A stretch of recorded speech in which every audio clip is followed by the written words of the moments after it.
For them to finally reach their goals and to get to where they want to be. And they finally make it, and then at the very top, and this happens. Larry meticulously groomed me for the purpose of exploiting me for his sexual gain. I have experienced flashback nightmares of the abuse.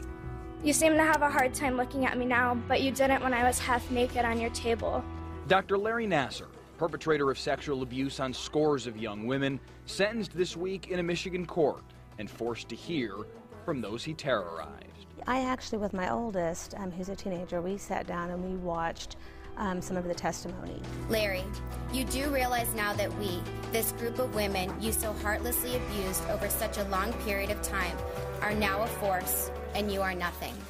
So step one in this process is complete. The most prolific, most vile sexual predator in the history of the sports world is where he belongs, behind bars for the rest of his natural-born life. But this story is not close to over, as the tentacles of deceit that stem from Nassar pull high-ranking officials at Michigan State and USA Gymnastics down with him. And as a sport, left reeling from this madness, tries to pick up the pieces. What has the last couple of weeks been like for a mother of a 7-year-old that is a gymnast? It's heart-stopping. It's terrifying. At 7, they're still impressionable, where the, hey, shh, you need to keep this a secret, that goes through your mind as a mom. And to listen to this and to hear at such high levels what it's gone on, it breaks my heart, but it's very, very scary.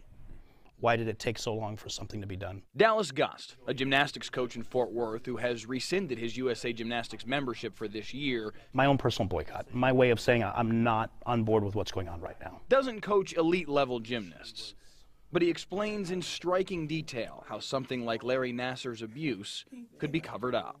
As a coach who has never had an elite, but at one point in time aspired to that level, I can tell you that had I been close to getting an athlete at that level and been told to basically shut up, you don't know what you're talking about, I probably would have gone, you're right, I don't. So, and not because I was trying to cover something, but because these people have been doing it so much longer than I am.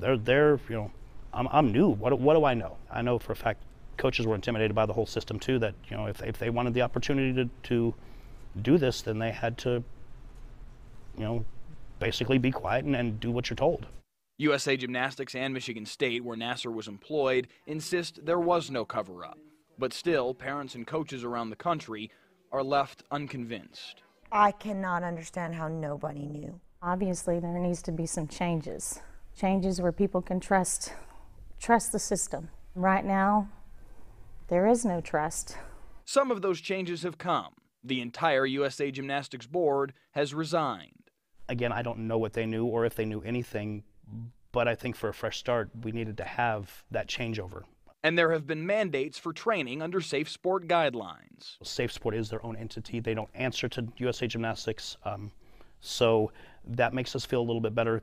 That way no reports can be stuck under the rug, because we don't want this prominent coach to be in trouble. In addition, the Caroli Ranch is being closed. Some have theorized Woga, with locations in Plano and Frisco, could be at least a temporary destination to replace the ranch.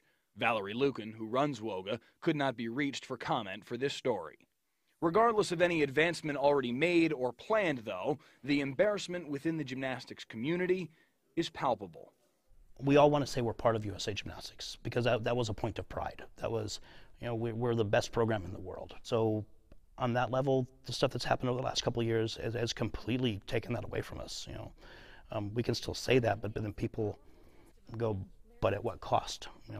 But then again, on the personal, in my gym level, my world hasn't changed. It's still the same. If anything, it's made me more committed to making sure I do it the right way and give kids a safe place to do a sport that has given me most everything that's good in my life. Meanwhile, parents of gymnasts remain on edge. Be aware, trust your gut, because there's a lot of good gyms in this area, and there's a lot of great coaches that love kids and want to develop them physically and mentally and emotionally, and they can learn a lot of good things from this sport, but we've just got to do the hard work for our kids, and we have to protect them. Mike Leslie, Channel 8 Sports.